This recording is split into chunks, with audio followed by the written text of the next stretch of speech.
Assalamualaikum warahmatullahi wabarakatuh. Dan kepada yang non muslim saya ucapkan salam sejahtera, Tuhan memberkati. Pasti terkabul, wasilah ilmu RDAY. Yuk terus semangat, pasti terkabul. Akhirnya nggak sampai 2 malam ya, ngambek nggak boleh sampai 2 malam. Ibu-ibu kalau bisa jengkel jangan sampai lebih dari 2 malam. Semalam aja. Terus malam berikutnya ibu udah harus cair biar hajat kita lebih gede. Sekarang gede hajat apa gede jengkel? Gede hajat. Gede hajat. Gede hajat apa gede cemberut? Gede hajat. Gede hajat. Ya kan dia penyebabnya, suami aku. Sekarang gede hajat apa gede kepancing jengkel? Gede hajat ya. Jadi hajat diutamain ya. Insya Allah. Oke, tadi ajarin ya Pak. Yuk masnya. Yang satu lagi Pak. Ya. Yang satu lagi itu saya dengan kawan-kawan tuh mendirikan pesantren. Tempo dulu itu ramai.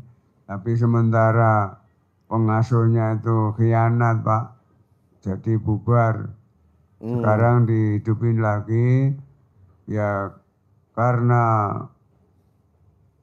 pesantren itu bukan milik pribadi, milik bersama sama kelompok pengurus itu. Jadi dananya itu kurang. Nah, dengan adanya kami mohon bantuan kepada Bapak, pasti akan saya bantukan ke pondok pesantren. Pasti akan saya bantukan ke pondok pesantren. Pasti akan saya bantukan ke pondok pesantren. Terima kasih. Jangan gitu Pak, berarti Bapak ngarepin dari donatur dong. Bukan Pak. Ya selama ini donatur, selama ini kalau kami minta tolong bimbingan kepada Bapak berhasil, pasti akan saya bantukan kepada pondok pesantren.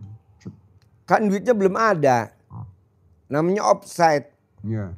Bolanya belum jatuh ke tanah, Bapak udah masuk ke daerah lawan, duitnya belum dipegang, Bapak udah mau bantu ini, udah ngeplot, nggak boleh, namanya offside.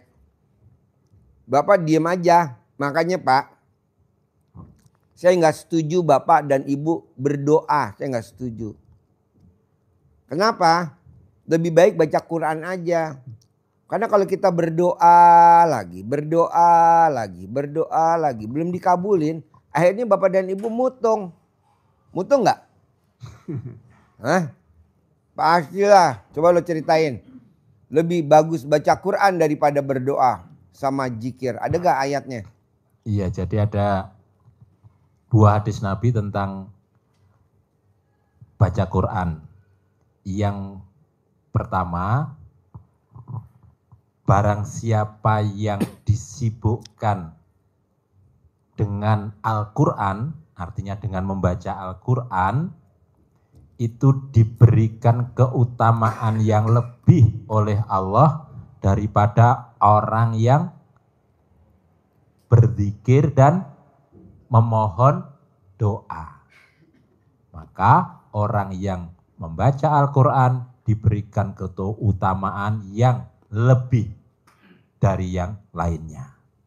Yang kedua, sesungguhnya ibadah yang paling utama, yang paling mulia bagi umatku, kata Nabi, adalah membaca Al-Quran.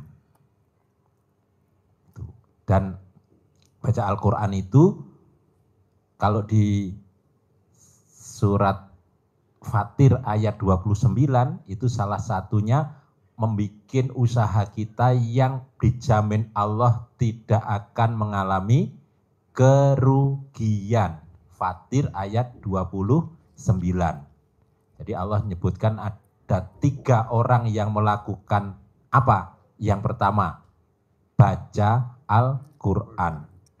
Alladzina yatluna kitaballah. Yaitu orang-orang yang membaca Al-Quran. Maka apa? Yang paling bawah, tijarohnya, bisnisnya, usahanya, kegiatan apapun yang dilakukan dijamin lantabur, tidak mengalami kerugian. Kalau usaha kita kok mengalami kemerosotan, kerugian, kebangkrutan, ditipu sana, ditipu sini, maka kita evaluasi. Berarti yang pertama, baca Qur'annya. Yang kedua, sholatnya, badiah qobliyahnya, tahajudnya, sholat taubatnya. Yang ketiga adalah orang yang sedekah, baik dengan sembunyi-sembunyi maupun terang-terangan, baik dalam keadaan lapang maupun sempit. Gitu. Dan sedekahnya kemana? Yang membuat kita jadi lebih nendang, itu bacanya di surat Fajr, Al-Fajr. Ayat ke-16 dan 17. Buka itu.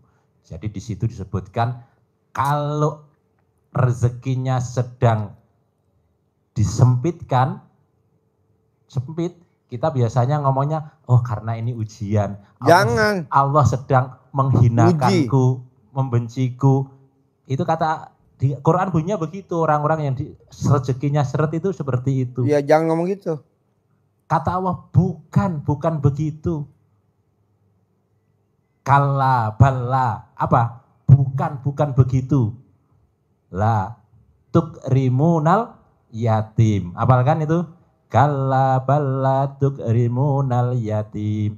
Bukan begitu, bukan Allah menghinakanmu, bukan Allah mengujimu, tapi karena usahamu menjadi rezekimu menjadi seret, menjadi terhambat, itu karena kamu tidak memuliakan anak yatim.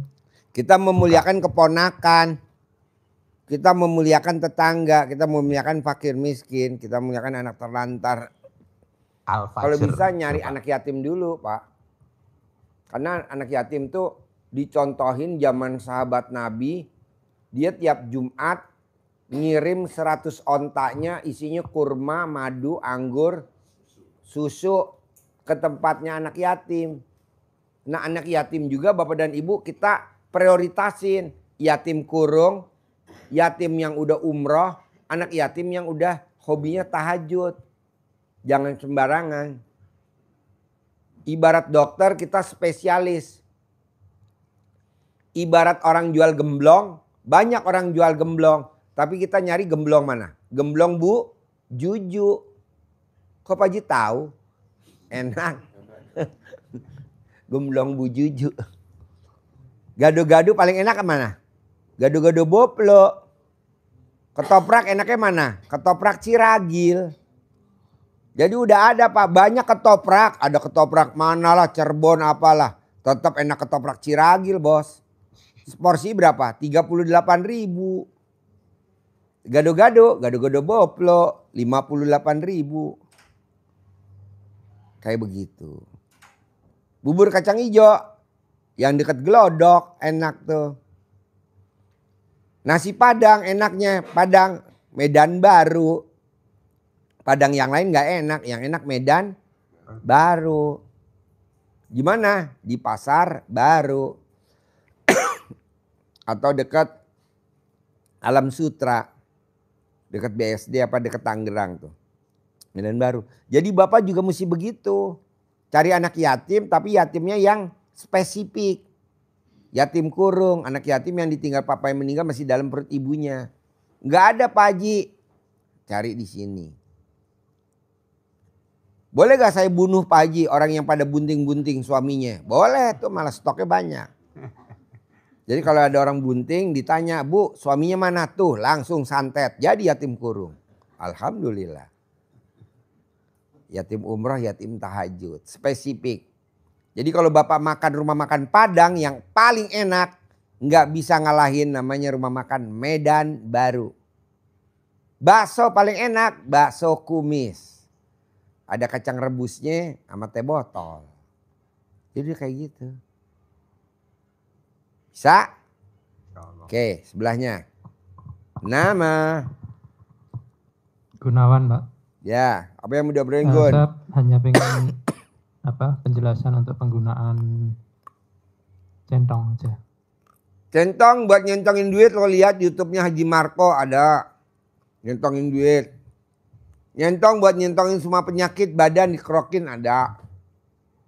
Nyentong buat kita dagang kuliner, pembelinya rame. Zaman dulu bos, nggak ada centong plastik, ada centong kayu. Lo lihat orang yang makan restoran-restoran gudeg-gudeg di Jogja atau restoran. Ada rumah makan di Magelang tuh dari tahun 1800 berapa tuh di Magelang tuh. Kan pakai kayu centongnya. Temanggung. Nah, 1800 ya. Nah tuh. Kalau Magelang kupat tahu ya bos. Apa? Sop? Senerak di mana? Di Magelang? Di arah Bandungan. Hah? Arah Bandungan. Kok tahu? Ya saya kan orang Temanggung, Pak. Seringnya ke Magelang juga. Temanggung bukan banyak orang nanam tembakau. Ya udah itu bos, buat nyentongin. Bisa buat Ya, ngurut. terima kasih Pak Haji. Monggo Ibu. Yuk.